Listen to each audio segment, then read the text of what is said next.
नमस्कार।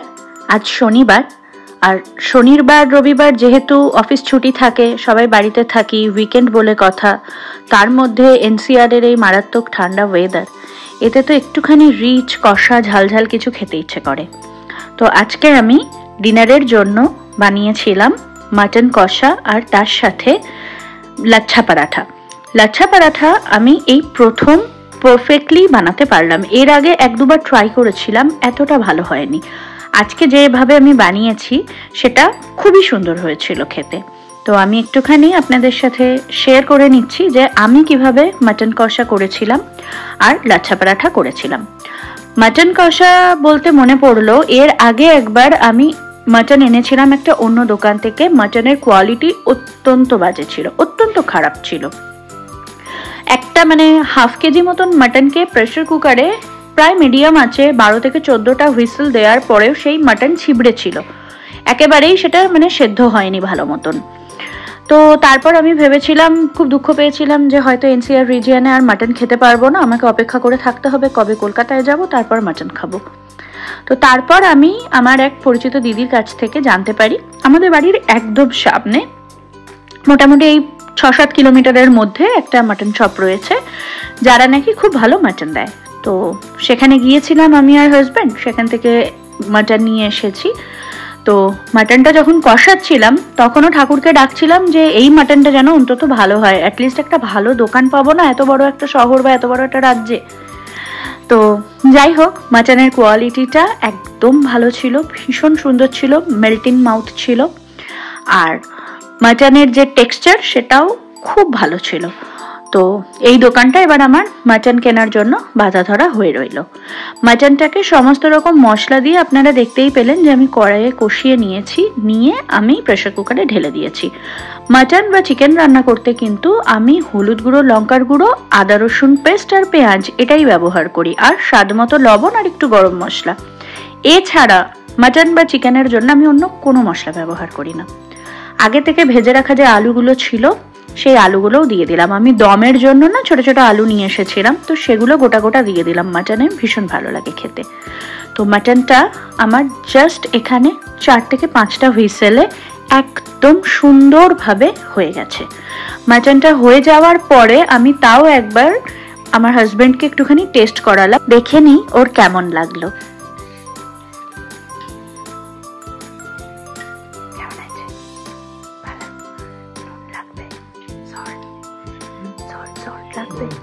সব ঠিক আছে, সফটনেস ঠিক আছে। যাক, আমি এবার নিশ্চিন্ত, অ্যাটলিস্ট মটনের একটা ভালো মতো দোকান পাওয়া গেল, যে দোকানটা থেকে মটন আমরা খুব কম খাই, খুবই কম খাই, কিন্তু অ্যাটলিস্ট ইচ্ছে হলে যাতে এনে খেতে পারি সেরকম একটা মনের মতন দোকান পাওয়া গেল। এবার আমি লাচ্ছা পরাঠাটা তৈরি করে নেব। লাচ্ছা পরাঠা তৈরি করার জন্য ময়দাতে নুন, চিনি, সামান্য একটুখানি তেল আর তার সাথে বেশ কিছুটা জোয়ান হাতে একটুখানি ক্রাশ করে নিয়ে উষ্ণ জল দিয়ে ময়দাটাকে একটু সফট করে আমি মেখে রাখছি। ময়দাটা মাখা হয়ে গেলে তার মধ্যে সাদা তেল মাখিয়ে ময়দাটাকে কিছুক্ষণের জন্য আমি রেখে দেবো। তারপরে ময়দার থেকে পরিমাণ মতন আর কি লেচি কেটে নেব। লেচি কেটে নিয়ে সেটাকে ভালো করে আগে একটা বড় রুটির আকারে বেলে নিচ্ছি। রুটির আকারে বেলে নিয়ে এবার এটার মধ্যে আমি দিয়ে দিচ্ছি ঘি। এই ঘিটা খুব বেশি পরিমাণে দেয়া যায় না, এটা অ্যাকচুয়ালি মহিষের দুধের ঘি। আমি ভুলবশত এটা কিনে ফেলেছিলাম, আমি গাওয়া ঘিটা প্রেফার করি। তো এখন আমার কাছে গাওয়া ঘি নেই, তাই বাধ্য হয়ে এটা দিয়েই করছি। একটা পিৎজা কাটার দিয়ে এবার পাতলা পাতলা করে রুটিটাকে কেটে নিলাম। রুটিটাকে কেটে নিয়ে সেটাকে মুড়িয়ে গোল করে আবার একটুখানি গুঁড়ো ময়দা ছড়িয়ে এটাকে বেলে নিচ্ছি। আমি এটার প্রসেসটা আর একবার একটুখানি স্লোতে দেখাচ্ছি। যারা নতুন, যারা আমার ভিডিও দেখে ট্রাই করতে চান বা ইচ্ছে হবে ট্রাই করার, যাতে তারাও এটা ট্রাই করতে পারেন। দেখুন, আমি একটা বড় করে রুটি বেলে নিয়েছি, তারপরে এটার মধ্যে পরিমাণ মতন ঘি দিয়ে দিচ্ছি। ঘিয়ের কোনো এক্সাক্ট মাপ নেই, যার যতটা ইচ্ছে দিতে পারেন। ঘিটাকে গলিয়ে নিয়েও দেওয়া যেতে পারতো, ঠান্ডাতে না জমে গেছে। ঘি, বাটার এগুলো সব এখানে ঠান্ডাতে এমনভাবে জমে গেছে যেন মনে হচ্ছে ফ্রিজে রাখা। তো আমি এবার এটার মধ্যে ডাস্ট করে দিলাম ময়দা। এবার দেখুন, আমি একটা পিৎজা কাটার দিয়ে কেটে নিচ্ছি পাতলা পাতলা করে।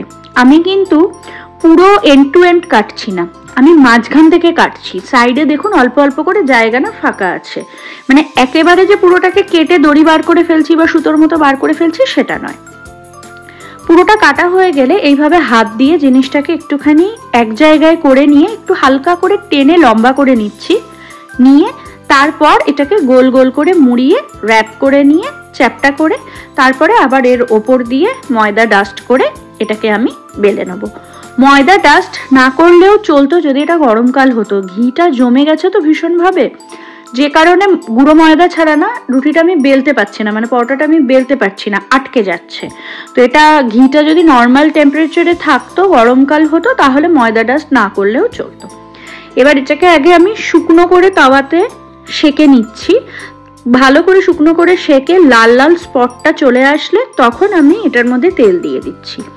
তেল দিয়ে ভালো করে দুটো পিঠ একদম কড়কড়ে করে ভেজে নিচ্ছি, ভেজে নিয়ে তারপর ওটাকে আমি নামিয়ে ক্যাসারোলের মধ্যে রেখে দেবো। সবগুলো পরোটাই একবারে তৈরি করে নিচ্ছি। ব্যাস হয়ে গেছে। এবার ডিনার সার্ভ করে দিচ্ছি। পেঁয়াজ, কাঁচা লঙ্কা আর লেবু দিয়েছি একটা বাটিতে, তার সাথে একদম ঝাল ঝাল কষা মাটন দিয়েছি আর লাচ্ছা পরাঠা।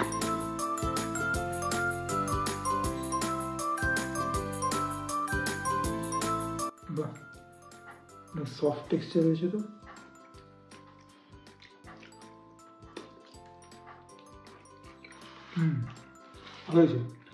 ঠিক আছে, পরাঠাটা ঠিক আছে।